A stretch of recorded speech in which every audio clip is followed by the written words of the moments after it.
Ayo, segera download Quran Tadabbur, tafsir dalam genggaman Anda. Bismillahirrahmanirrahim. Assalamualaikum warahmatullahi wabarakatuh. Alhamdulillahi ala ihsanih wa syukru lahu ala taufiqihi wa amtinanih wa asyhadu an la ilaha illallah wahdahu la syarika lahu ta'ziman li sya'ni wa asyhadu anna Muhammadan abduhu wa rasuluhu da'ila ridwani. Allahumma salli alaihi wa ala alihi wa ashabihi wa ikhwani. Kawan-kawan di Formosa ya 21 ya di Taiwan dan sekitarnya yang dirahmati oleh Allah Subhanahu wa taala. Pada kesempatan pagi hari ini kita bersama-sama untuk berkumpul dalam rangka saling mengingatkan tentang hikmah-hikmah yang dijelaskan oleh para ulama di balik musibah atau bencana yang menimpa kita atau menimpa seseorang ya. Dengan merenungkan tentang hikmah-hikmah tersebut, kita berharap semoga Allah Subhanahu wa taala jadikan kita terus bersabar dan senantiasa berbaik sangka kepada Allah Subhanahu wa taala sehingga kita bisa terus meningkatkan ibadah kita kepada Allah dalam kehidupan yang sementara ini ya. Ikhwan dan akhwat yang dirahmati Allah Subhanahu wa taala, tentunya kita tahu bahwasanya memang Allah Subhanahu wa taala menciptakan kita dengan alam semesta yang ada tidak lain adalah untuk menguji kita ya. Alladzi khalaqal mauta wal hayata liyabluwakum ayyukum ahsanu amala.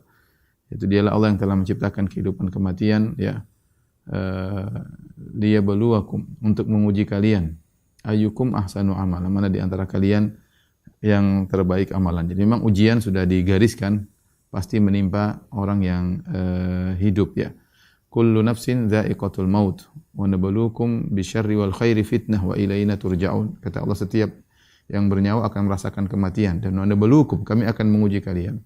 Ujian tersebut terkadang berupa kenikmatan, ujian tersebut terkadang berupa hal-hal yang tidak kita sukai, penderitaan dan yang lainnya. Kemudian Allah mengatakan wa ilaina turja'un, kepada kamilah kalian akan dikembalikan. Maksudnya apa? Untuk melihat hasilnya ya. Maka kalian diuji bagaimana kalian menghadapi ujian tersebut, kemudian hasilnya akan nampak tatkala kalian dikembalikan kepada Allah Subhanahu wa taala pada hari kiamat kelak. Oleh karenanya seorang yang hidup di atas muka bumi pasti diuji. Kalau tidak ingin diuji, dia enggak usah hidup di atas muka bumi ya. Kalau dia mau hidup di atas muka bumi, pasti siapapun orangnya ya. Saya sering sampaikan, jangankan orang-orang yang hidup sederhana, jangankan yang miskin diuji, yang sekarang ini, zaman sekarang ini ketika ada pandemi, yang orang-orang hebat, orang-orang kaya, para pejabat, para kepala negara, mereka lebih pusing mungkin daripada kita. Dan itu serius, bukan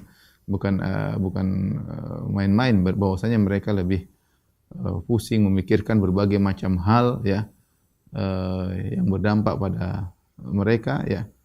Demikian juga para pemilik-pemilik perusahaan ya. Banyak hal yang harus mereka pikirkan ya. Intinya semua mengalami ujian kehidupan. Dan kalau seorang ingin masuk surga, dia pasti diuji. Kata Allah Subhanahu wa taala, "Wa lanabluwannakum bisyai'in minal khaufi wal ju'i wa naqsin minal amwali wal anfusi was samarat wa basyiris sabirin."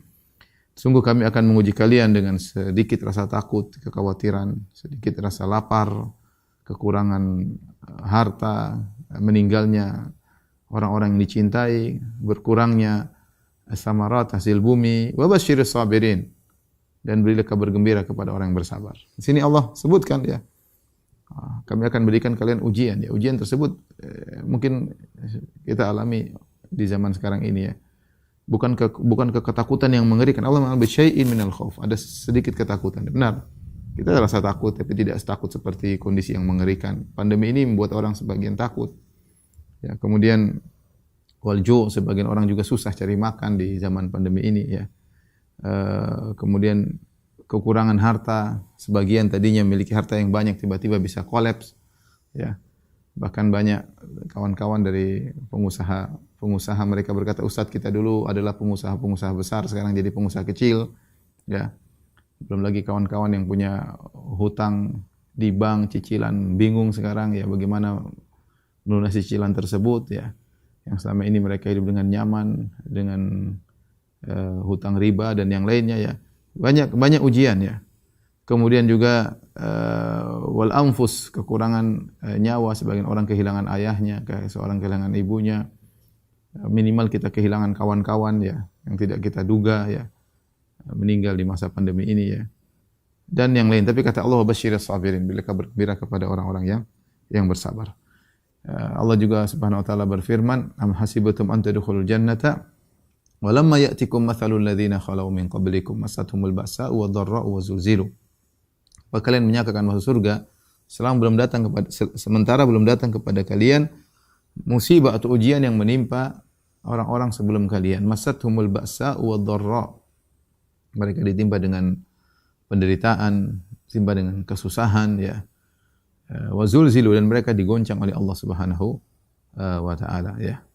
Allah berfirman, Alif Lam Mim, ahasiban nasu ayyutraku ayyaqulu amanna wa hum la yuftanun wa laqad fatanna alladziina min qablihim fala ya'lamanna Allahu alladziina shadaqu wa la ya'lamanna al-kadzibin. Alif Lam Mim, apakah manusia dibiarkan berkata kami telah beriman, mereka tidak diuji? Orang yang mengatakan beriman pasti diuji. Wa laqad fatanna alladziina min qablihim, sungguh kami telah menguji orang-orang sebelum mereka. Agar Allah mengetahui benar-benar mana yang imannya benar dan mana yang imannya tidak benar ya. Jadi harus kita letakkan dalam benak kita, ujian itu pasti dan itu adalah suatu keharusan dalam kehidupan. Itulah tabiat kehidupan. Tidak ada kehidupan yang tanpa ujian. Dan itulah tabiat manusia. Tidak ada manusia yang hidup tanpa diuji. Siapapun orangnya ya. Mau kaya, mau miskin, mau terkenal, enggak terkenal, mau artis, mau pejabat, mau raja, mau presiden, mau menteri, mau pegawai biasa, ya, mau ustadz, mau siapa saja, tabiat kehidupan dia pasti akan diuji. Tinggal bagaimana seorang menghadapi ujian tersebut. Ya, ujian tersebut ada yang kemudian lulus dalam ujian tersebut, ya, meskipun meninggal dunia, ya, tapi dia lulus, dia sabar, bertahan, akhirnya dipanggil oleh Allah Subhanahu Wa Taala, dicabut nyawanya. Tapi dia lulus ya. Di antara mereka ada yang tidak lulus ya. Mungkin diberi kehidupan tapi ketika menghadapi ujian dengan ngamuk-ngamuk, dengan marah-marah, dengan banting sana banting sini ya, maka mereka tidak lulus ujian. Meskipun mereka diberi kehidupan yang lebih panjang. Karenanya ikhwan dan akhwat, rekan-rekan di Taiwan ya yang dirahmati Allah Subhanahu wa taala, pada kesempatan kali ini kita membahas tentang hikmah-hikmah di balik ujian agar kita bisa bersabar dan bisa terus berbaik sangka kepada Allah Subhanahu wa taala ya. Di antara hadis yang menakjubkan yang disahihkan oleh Syekh Albani atau dihasankan oleh Syekh Albani rahimahullahu taala, Rasulullah SAW bersabda, "Yawaddu ahlul afiyati yaumal qiyamati hina yu'ta ahlul bala'i thawaba law anna juludahum kanat qurridat fid dunya bil maqarid." Kata Nabi SAW, sungguh pada di akhirat kelak, yawaddu ahlul afiyah, orang-orang di dunia hidup dengan al-afiyah, yaitu tanpa ada ya, maksudnya tidak terkena musibah, dalam kondisi nyaman ya. Pada hari kiamat kelak mereka melihat orang-orang yang di dunia terkena musibah, ahlul bala, yang terkena musibah, terkena bencana, kehidupan yang sulit, kemiskinan, sakit, cacat dan yang lainnya ya. Ternyata mereka diberi pahala yang sangat besar oleh Allah Subhanahu wa taala karena kesabaran mereka. Maka orang-orang yang tidak diuji atau ujiannya sedikit pada hari kiamat kelak, mereka berangan-angan, lau anna juludahum, seandainya mereka dulu di dunia kulit-kulit mereka digunting dengan gunting di dunia. Artinya mereka ingin mereka dapatkan ketika di dunia dapat musibah sebagaimana kulit-kulit mereka digunting oleh Allah Subhanahu wa taala. Ya, karena mereka tahu ternyata orang terkena musibah pahalanya sangat sangat besar ya. Ya. Dan dapat ganjaran yang sangat luar biasa. Sehingga mereka berkeinginan seandainya dulu kami masih hidup kan pengin digituin. Tapi di sini menggambarkan bahwasanya orang yang bersabar dalam menghadapi musibah pahalanya sangat besar. Tapi kita akan sebutkan beberapa atau hikmah-hikmah di balik musibah ya, sebagai bahan renungan bagi kita ya. Yang pertama bahwasanya dengan adanya musibah ya, maka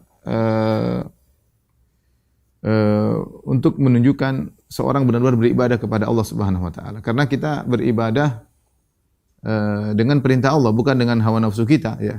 Dengan hawa nafsu kita. Sebagian orang ingin beribadah dengan gayanya dia sendiri ya. Kalau Allah tidak kasih begini dia enggak mau beribadah. Dia maunya Allah ikut aturan dia ya. Sementara tahqiqul ubudiyah, peribadatan yang sungguhnya adalah kita beribadah kepada Allah dalam kondisi apapun yang Allah berikan kepada kita. Nah, kalau orang hanya beribadah ya, saya beribadah kalau saya lagi nyaman, kalau enggak ya. Berarti dia beribadah bukan sesuai dengan perintah Tuhan, tapi dia beribadah sesuai dengan keinginannya. Dan itu bukan bukti Anda sebagai hamba, bukan bukti Anda sebagai hamba. Oleh karenanya Allah berfirman dalam surat Al-Hajj, "Wa minan nasi may ya'budullaha 'ala harf, fa in asabahu khairun itma'anna bih, wa in asabathu fitnatun inqalaba 'ala wajhihi, khasira ad-dunya wal akhirah. Dzalika huwal khusranul mubin." Kata Allah, di antara orang-orang ada yang beribadah kepada Allah di tepi, ya, yaitu hanya beribadah sekedarnya. Fa in asabahu khairun itma'anna bih. Kalau dia dapat kenyamanan, dia terus beribadah, ya. Tapi dia ibadahnya tidak sungguh-sungguh. Yaitu ibadah dengan sesuai dengan dia keinginan, dapat kenyamanan terus beribadah. Wa in asabatu fitnah, tapi kalau dikasih ujian, inqalaba ala wajhi, dia berbalik. Ya, dia berbalik. Dia tidak mau beribadah ketika dalam kondisi sulit. Khasirat dunya wal akhirah. Maka rugilah dia dunia dan akhiratnya. Dzalika huwal khusranul mubin. Maka inilah kerugian yang sangat nyata. Ini benar, sebagian orang tatkala terkena musibah, bukannya dia kembali kepada Allah, dia malah menjauh dari Allah Subhanahu wa taala. Ya, dia tidak terima apa yang Allah putuskan bagi dia, ya, karena dia beribadah sesuai dengan keinginannya. Dia bukan hamba Allah yang sesungguhnya, ya. Sampai saya ada seorang sempat tanya juga di Zoom, seorang wanita mengeluhkan tentang suaminya. Dia mengatakan, "Ustaz, suami saya lagi kolaps ya, sejak pandemi ya. Kemudian kalau saya nasihati, dia marah-marah. Dia bilang, saya tidak butuh nasihat, saya tidak butuh hadis, saya butuh duit ya." Sampai begitu ya. Dan ini terjadi ya dalam kondisi seperti sekarang ini. Bisa saja orang berubah, bisa saja orang berubah. Maka bukti Allah ingin lihat mana di antara hamba-hambanya ya yang beribadah kepada Allah dengan sungguhnya, beribadah kepada Allah dalam kondisi senang dan juga beribadah dalam kondisi sulit.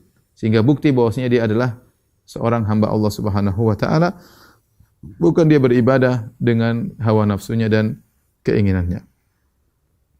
Tapi di antara ini hikmah yang pertama. Hikmah berikutnya di antara hikmah dari musibah atau bencana adalah kafaratun lidzunub, untuk menghilangkan dosa-dosa. Dan ini sudah perkara yang sama-sama kita ketahui ya, bahwasanya musibah itu menghilangkan dosa-dosa jika seorang bersabar menghadapinya.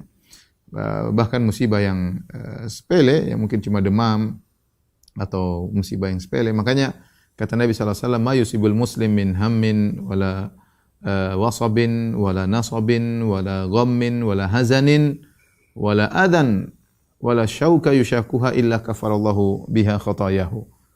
Tidaklah seorang mukmin ditimpa dengan berbagai macam musibah. Kata Nabi sallallahu alaihi wasallam, "Min wasabin wala nasabin", sakit menggugurkan dosa-dosanya. Nasab, keletihan. Ya, keletihan itu dianggap oleh syariat sebagai suatu musibah. Kerja sampai capek, ya, itu keletihan. Kalau dia sabar karena Allah Subhanahu wa taala, keletihan yang dia rasakan itu nasab, capek cari kerja, capek cari duit, capek mikir ini, capek mikir anu, dia juga dapat pahala, wala nasabin ya.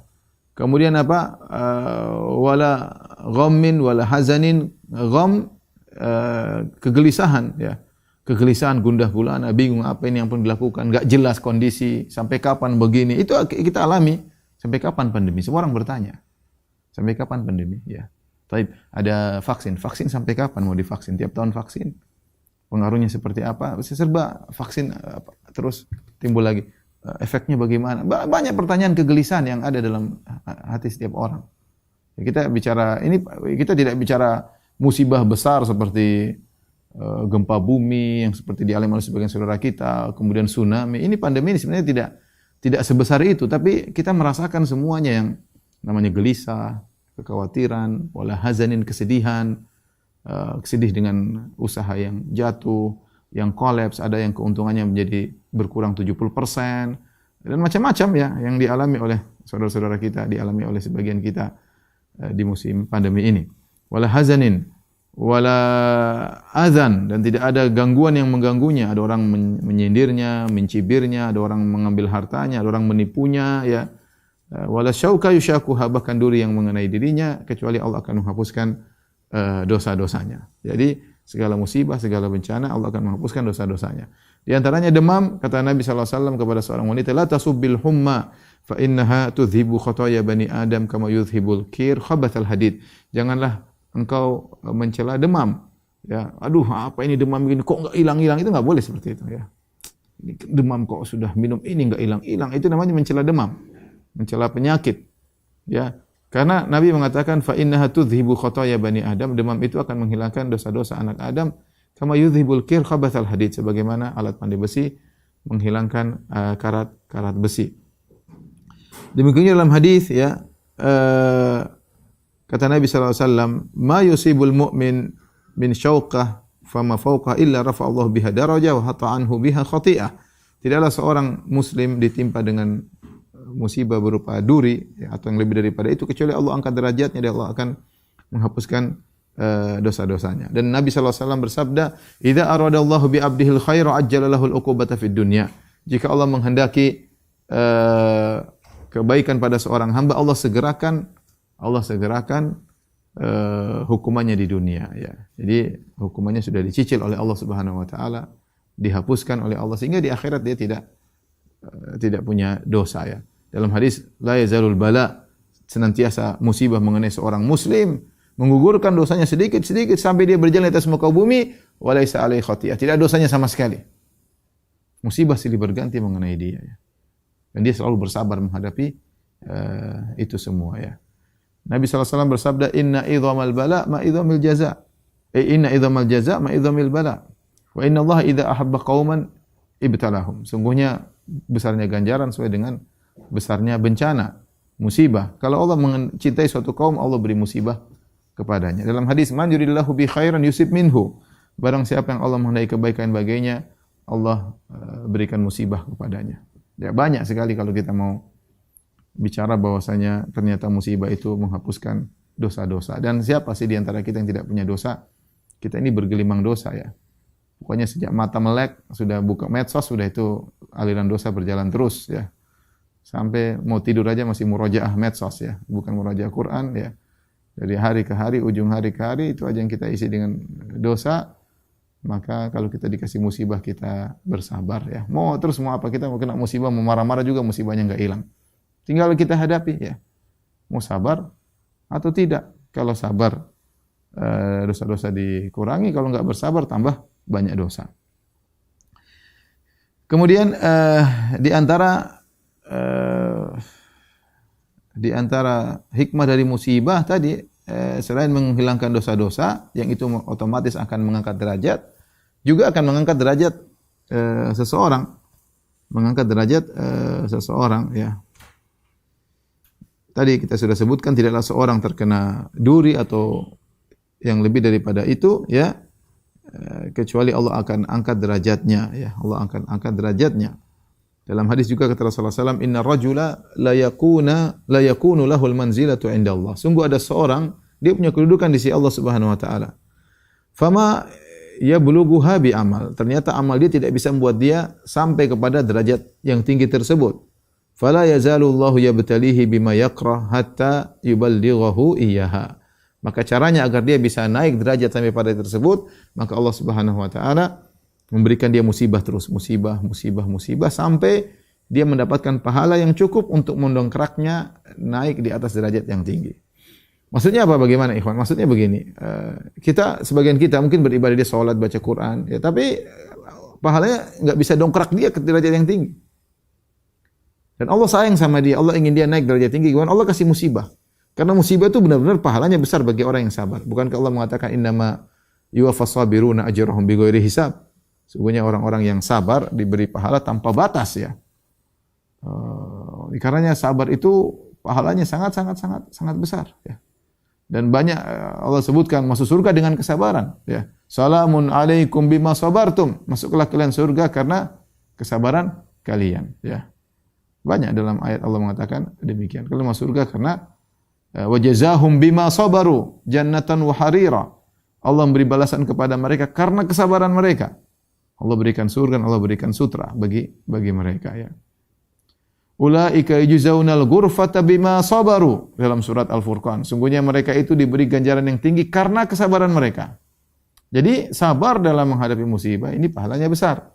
Nah, ketika Allah melihat seorang hamba, dia sholat, dia sedekah, tapi sedekahnya tanggung sedikit, sholatnya juga tanggung, sholat malam cuma 1 rakaat, ya, baca Quran tanggung cuma 1 halaman, maksudnya ada dia oke lah, derajat dia bagus. Cuma kalau mau naik derajat tinggi nggak bisa, semua ibadah dia tanggung. Terus bagaimana? Ya ada cara yang Allah berikan kepada dia agar derajatnya tinggi, dikasih musibah. Yang dia tidak suka dengan musibah tersebut, tapi Allah tarik dia untuk ke tempat yang tinggi. Caranya dikasih musibah. Dia bersabar. Dia mengatakan inna lillahi wa inna ilaihi raji'un. Dia mengatakan alhamdulillah ala kulli hal. Allahumma ajurni fi musibati hadza, ya Allah berikanlah aku pahala di balik musibah ini, ya.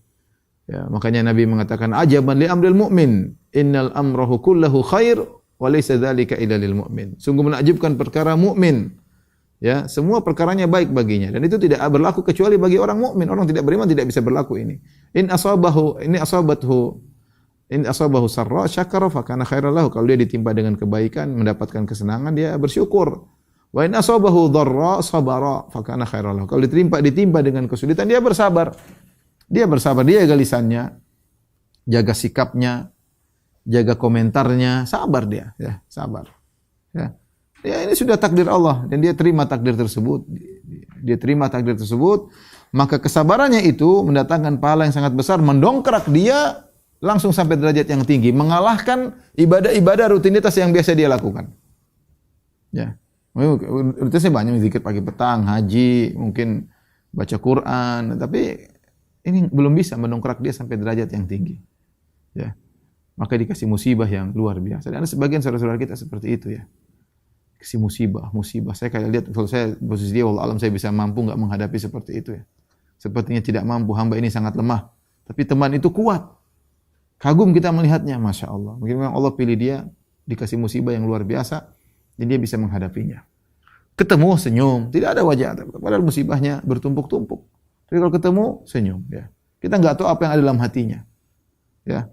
Sebagian orang mengatakan, sampai ada yang bertanya kepada seorang, Anda dapat musibah banyak, kenapa senyum terus? Kata dia, senyumku untukmu, curhatku hanya untuk Allah Subhanahu wa taala. Ya, curhatku hanya untuk Allah Subhanahu wa taala. Oleh karenanya, ini di antara hikmah bahwasanya seorang ketika terkena musibah dan dia bersabar, diangkat derajatnya di sisi Allah Subhanahu wa taala, ya. Ya. Sesungguhnya dia akan diangkat derajatnya oleh Allah Subhanahu wa taala. Makanya tadi saya sebutkan hadis ma yazalul bala bil mu'min wal mu'mina fi nafsihi wa waladihi wa malihi hatta yalqallah wa ma alaihi khati'ah. Senantiasa musibah menimpa seorang mukmin dan seorang mukminah, ya. Mungkin terus ditimpa musibah, ya.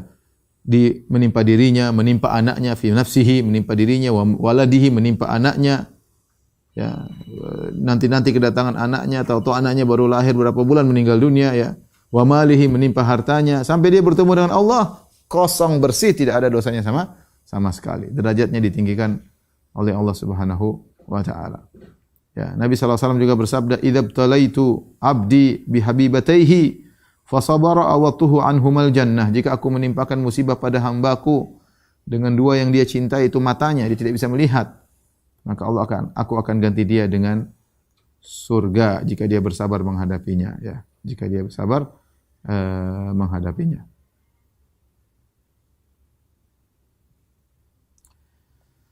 Taib, ini di antara hikmah dari musibah, ya, meninggikan derajat seseorang, ya.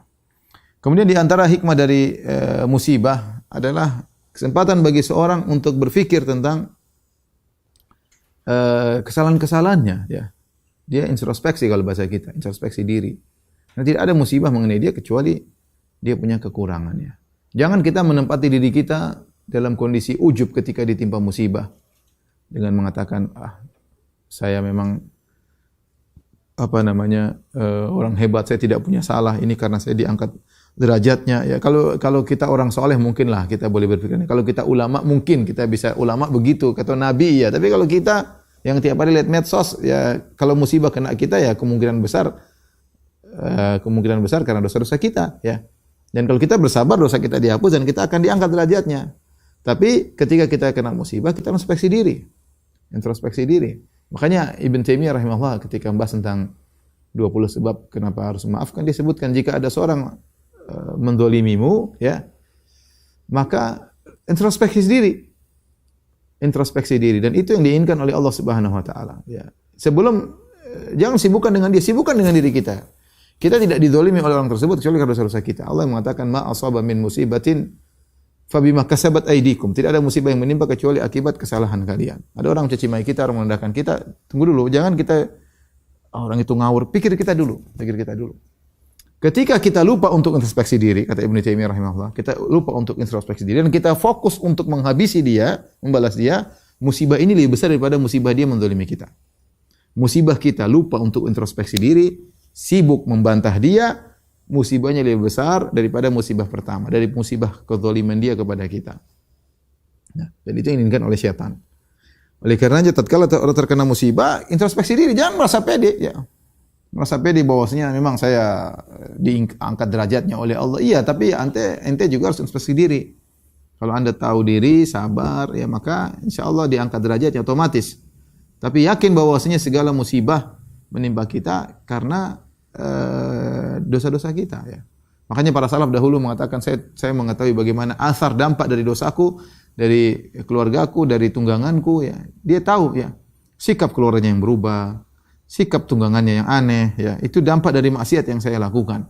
Dampak dari maksiat yang saya lakukan. Bisa jadi saya katakan seorang laki pulang ke rumah, istrinya marah-marah melulu, dikasih duit nggak pernah puas begini, nuntut banyak-banyak. Mungkin karena maksiat yang dilakukan, ya. Ya.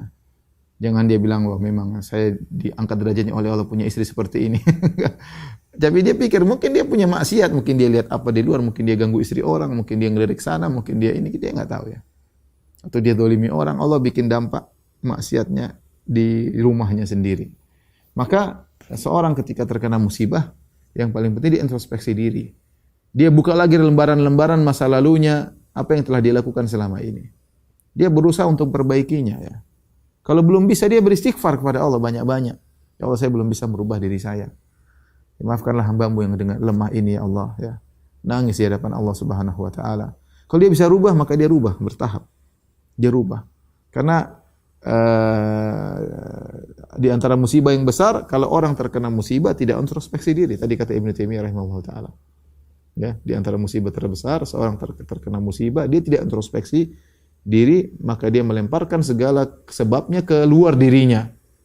Ya, dia lemparkan seluruh sebab musibah yang menimpanya kepada keluar dirinya. Maksudnya, ini gara-gara ini gara-gara ini gara-gara tetangga, ini gara-gara istri, gara-gara anak, gara-gara kawan, gara-gara pegawai yang goblok, gara-gara bos yang goblok, gara-gara pemerintah, gara-gara, ya memang ada sebabnya semua. Tapi semuanya yang pertama introspeksi diri dulu, ya. Introspeksi diri dulu. Ketika seorang lupa diri, kemudian melemparkan semua kesalahan kepada orang lain, maka itu musibah yang lebih besar daripada musibah yang sedang dia hadapi.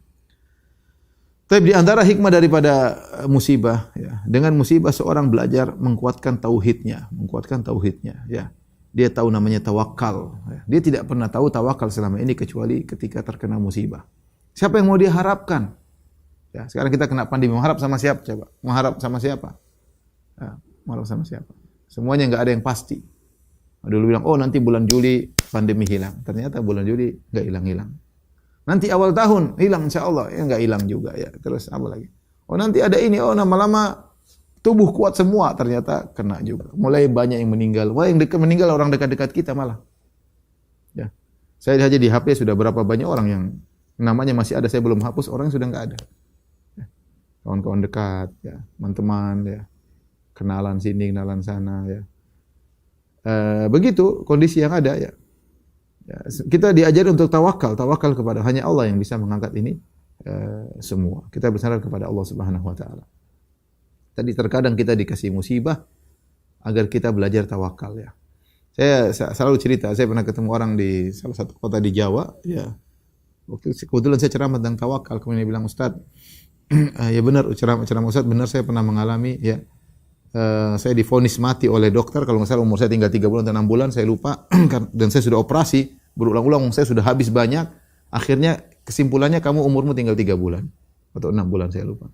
Nah, ini saya ketemu dengan seorang wanita yang kerabat saya, solehah, dia bilang, sudahlah kamu punya uang tinggal berapa, kamu puasa sunnah, kemudian jangan lupa sedekah, sholat malam, dan alhamdulillah saya sembuh, Ustaz. Alhamdulillah saya sembuh. Kemudian dia lihatkan bekas operasinya. Saya bilang Masya Allah. Jadi dia diajarin untuk bertawakal kepada Allah. Ya. Kondisi Allah membuat kita kondisi terjebak untuk berlepas dari semua kekuatan dan daya upaya manusia. Kemudian bersandar kepada Allah. La haula wa la quwata illa billah.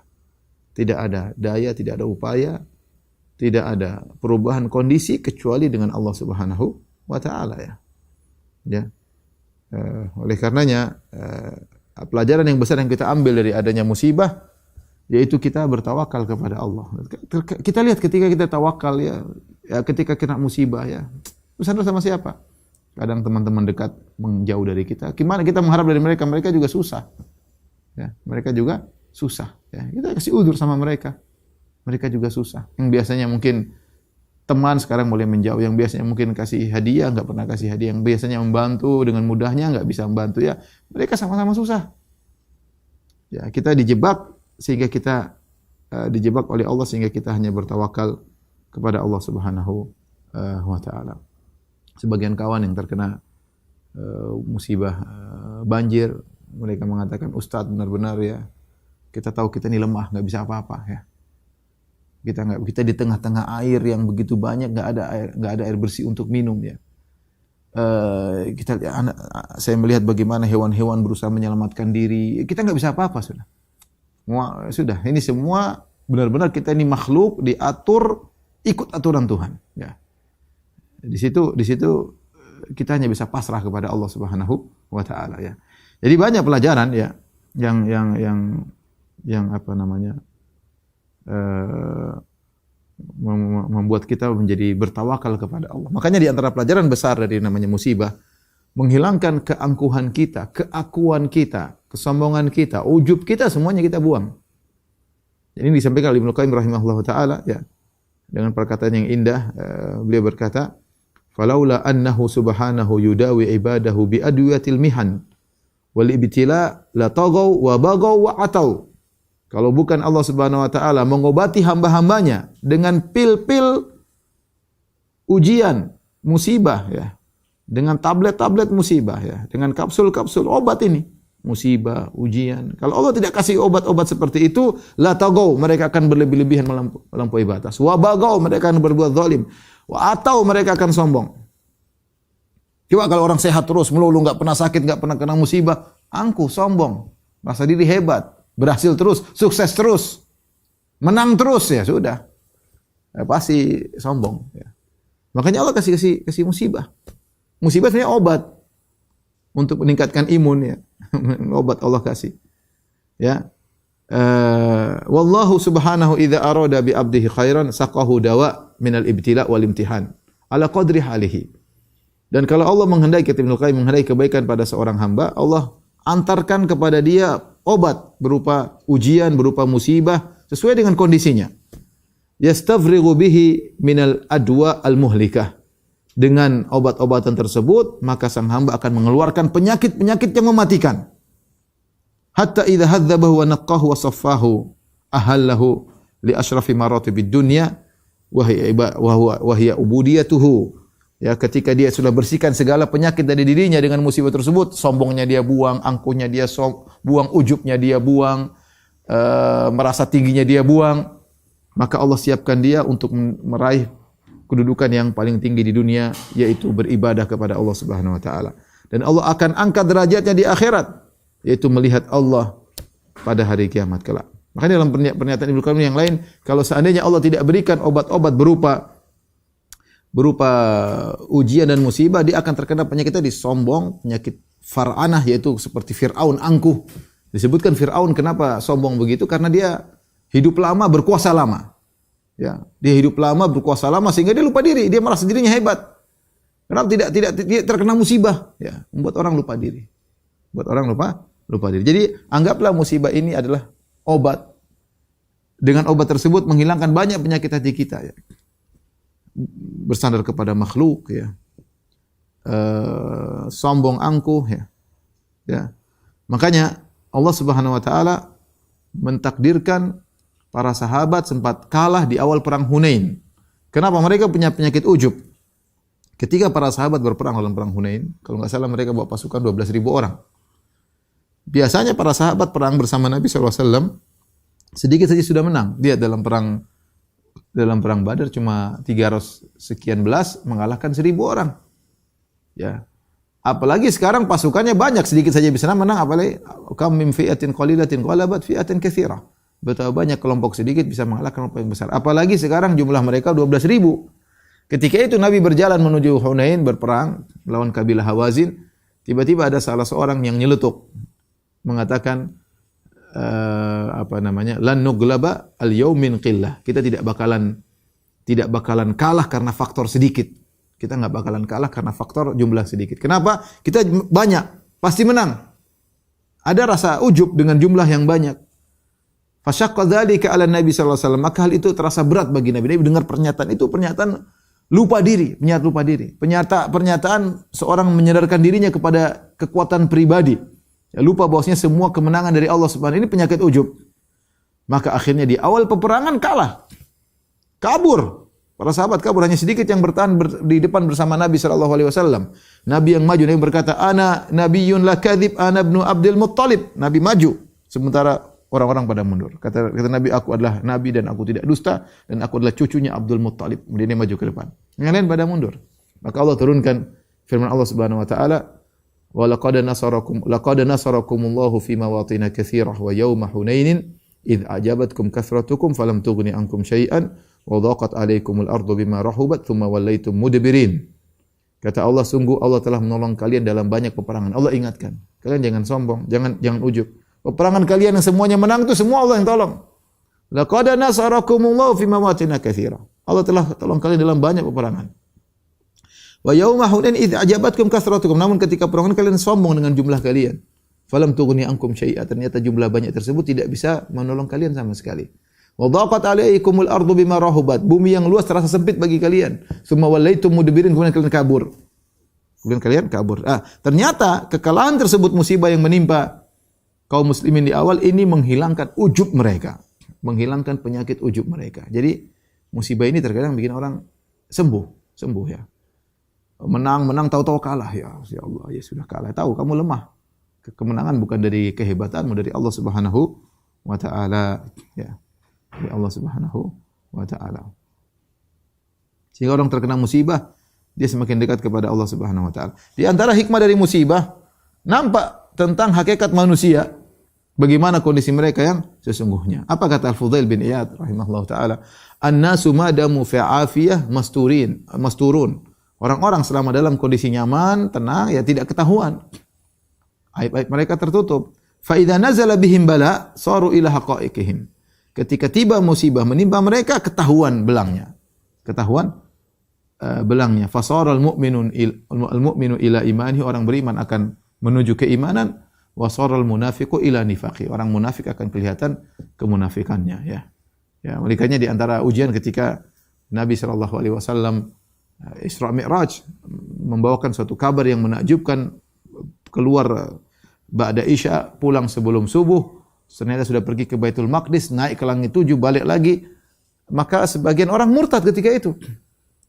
Orang murtad, dan orang-orang datang kepada Abu Bakar As-Siddiq kemudian ngejek. Abu Bakar Siddiq ini sahabatmu ini kemarin agak beres, sekarang udah enggak beres. Masa dia bilang tidak sampai 1 malam dia sudah pergi Baitul Maqdis, jaraknya ribuan kilo, kemudian naik langit 7 balik lagi. Apa kata Abu Bakar As-Siddiq? Naam. Ya. Kau percaya wahai Abu Bakar As-Siddiq bi annahu atas Syam fi lailatin wahidatin thumma raja ila Makkah? Kau percaya dalam 1 malam dia pergi ke negeri Syam, balik lagi ke Mekah? Kita bicara zaman itu, ya. Zaman yang sepeda aja belum ditemukan, ya. Bagaimana Muhammad bisa pergi ke Syam sallallahu alaihi wasallam dan balik belum 1 malam? Kau membenarkannya wahai Abu Bakar? Kata Abu Bakar, "Na'am, aku benarkan. Inni usaddiquhu bi ab'ada min dzalik." Aku bahkan membenarkan dia yang lebih parah daripada ini. Bukan cuma bilang semalam sudah bolak-balik negeri Syam ke kota Mekah. Lebih parah daripada ini aku benarkan. Usaddiquhu bi khabaris sama. Aku membenarkan dia bahwasanya ada berita dari Allah di atas langit sampai kepada dia. Maka dikatakan Abu Bakar dengan As-Siddiq. Maka kelihatan ya tadi seperti tadi ada orang yang terkena musibah malah menjauh dari Allah. Ada orang terkena musibah suudzon kepada Allah. Ada orang kena musibah malah tidak beribadah kepada Allah, malah menghibur dirinya dengan kemaksiatan dan yang lainnya. Maka ketahuan hakikat seorang ketika terkena musibah. Mudah-mudahan kita termasuk orang-orang yang kalau terkena musibah kita semakin dekat dengan Allah Subhanahu wa taala. Ya. Kemudian di antara hikmah dari musibah adalah menguji seseorang, ya, membina mentalnya. Dia terkena musibah dia kuat. Dia kuat, dia tahan banting kalau bahasa kita, tahan banting. Kenapa bisa terkena musibah? Makanya di antara ulama mengatakan hikmahnya kenapa Nabi Muhammad SAW sejak kecil dikasih musibah. Karena dia akan menghadapi ujian yang sangat besar di kemudian hari ini sudah tahan banting. Si kecil lahir bapaknya sudah enggak ada. Sallallahu alaihi wasallam. Tinggal sama ibunya. Kemudian ibunya taruh dia di tempat susuan di Taif. Ya, sampai umur 4 tahun. Kemudian tinggal di pedalaman, di Badia, ngurusi kambing-kambing. Tinggal bukan dia padahal siapa? Muhammad cucunya Abdul Muttalib, orang hebat, penguasa kota Mekah. Kalau dia dimanja harusnya bisa, tapi tidak, tinggal di Taif. Berapa tahun, kemudian diambil oleh ibunya sampai 6 tahun, ibunya meninggal di hadapan mata Nabi sallallahu alaihi wasallam. Di tengah safar di Al-Abwa antara Mekah dan Madinah. Ya, bukan di kampung keluarga bapaknya, bukan juga di kampung keluarga ibunya. Ya, Rasulullah melihat ibunya masih kecil, Rasulullah masih umur 6 tahun, ibunya meninggal dunia. Ini ujian berat ya. Kemudian dirawat oleh kakeknya, baru senang-senang 2 tahun, kakeknya sampai 8 tahun, kakeknya meninggal Abdul Muttalib. Tinggal sama pamannya, Abu Thalib, miskin. Sampai Nabi harus gembala kambing. Kehidupan sulit. Ya. Uji. Ya, diuji. Kenapa? Karena dengan demikian Nabi tahan banting. Ya. Kemudian akhirnya di kemudian hari bisa membina umat dan bisa memimpin umat ya. Karena dengan seorang dikasih musibah dia kuat ya, dia kuat.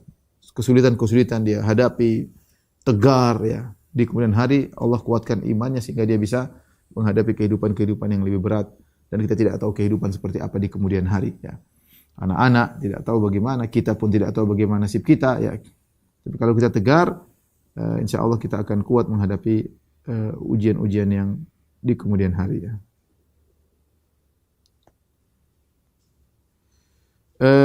Tadi sudah saya singgung juga bahwasanya yang paling utama adalah seorang ketika terkena musibah introspeksi diri, ingat tentang dosa-dosanya ya.